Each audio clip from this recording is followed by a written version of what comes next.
Zgjedhja degës së studimit nga të rinjt nuk përputhet gjithmonë me kërkesat e tregut të punës.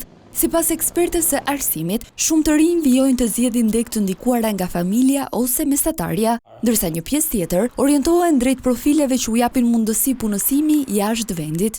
Ose do të zgjedhin një degë që kanë studiuar prindërit e tyre për shkak të traditës familjare, mund të zgjedhin mjekësinë, stomatologjinë, aspektet juridikut që mund të jenë në degët e ndryshme dhe formimet e mëtejshme të tyre, dhe pjesa më e madhe më pas drejtohen tek aty ku mund të arrijnë me notat e tyre, që mund të arrijnë të kualifikohen.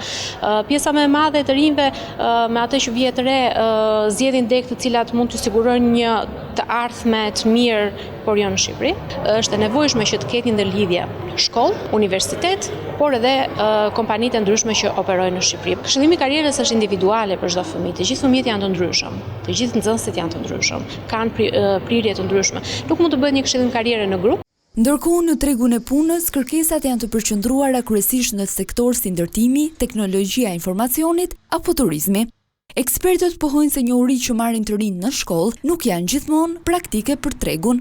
50% të kërkesave në tregun e punësimit e ka hoteleri turizmi, kanali Horeca themi ne, që është hoteleri, restorante, kafeteri, është prodhimi, ndërtimi, edhe siç thanë teknologji dhe informacioni.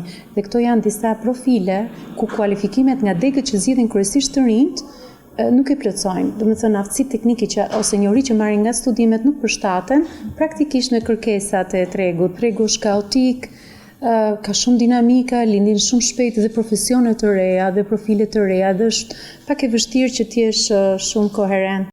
Sulqe sugjeron që të rinjt të informohen më shumë dhe të zgjedhin degë që lidhen me zhvillimet e ekonomisë për të patur më shumë mundësi punësimi në të ardhmen.